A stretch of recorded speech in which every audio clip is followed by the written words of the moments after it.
Thank you, Mr. Chairman. I am trying to reconcile how Benghazi was not safe enough for the Federal Bureau of Investigation to go, but it was safe enough to leave a below-spec facility for our diplomats to stay in. I'm just trying to reconcile those 2 points. It's too dangerous for the Bureau, who are trained law enforcement officials, but it's just fine for diplomats.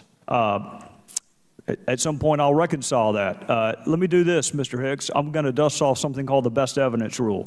The best evidence of what you said when you were asked about Mr. Chaffetz's visit is actually what you said. So here it is.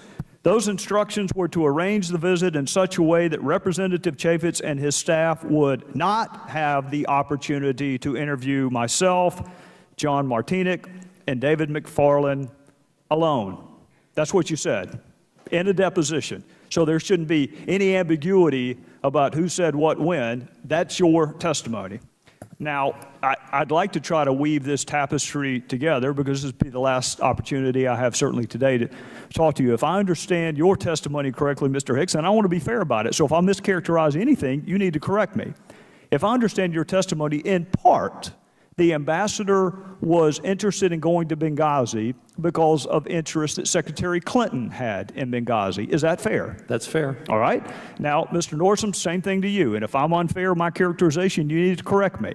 I thought I understood your testimony to be that Secretary Clinton alone was able to approve facilities that were below specs. That's correct. Part of the specs. There's two categories, SECA and OSPB. She is the only one that can authorize waivers for SECA. In this case, both apply because we didn't meet either. So we are able to show that in part he went to Benghazi because of Secretary Clinton. In part, Benghazi was still open despite the fact it was below specs because of Secretary Clinton. And now to my third point, to complete the circle, who is Cheryl Mills? Counselor and Chief of Staff to the Secretary. And she was copied on that email that I know my colleagues on the other side of the aisle are going to have a press conference on as soon as we get out of here, calling on the State Department to release this email. I know it, because I have heard all afternoon about denying access to documents, and they do not want to deny the public or the media access to this document. So I know they're going to call on the State Department to release this non-classified email, which Cheryl Mills was copied on, which demonstrably undercuts Susan Rice's talking points. And Cheryl Mills was copied on that email.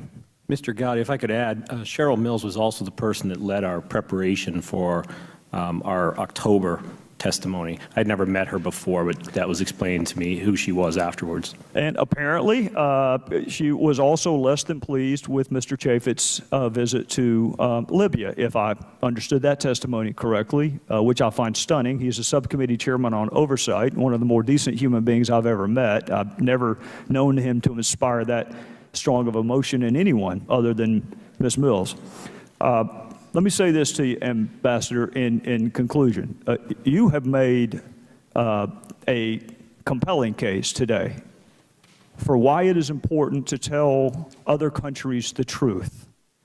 You made a compelling case that the decision not to tell the truth on Sunday morning talk shows adversely impacted our ability to get to Benghazi. You made a compelling case. All three of you have made a compelling case today on why it is important for government to tell the truth to its own citizens. So you made the case why we have to tell the truth to other countries, and you made the case on why you have to tell the truth to your own citizens. So if anyone wants to know what difference does it make, if anyone wants to ask what difference does it make, it always matters whether or not you can trust your government. And to the families, we're going to find out what happened in Benghazi, and I don't give a damn whose career is impacted. We're going to find out what happened. And with that, I would yield back. Would the gentleman yield?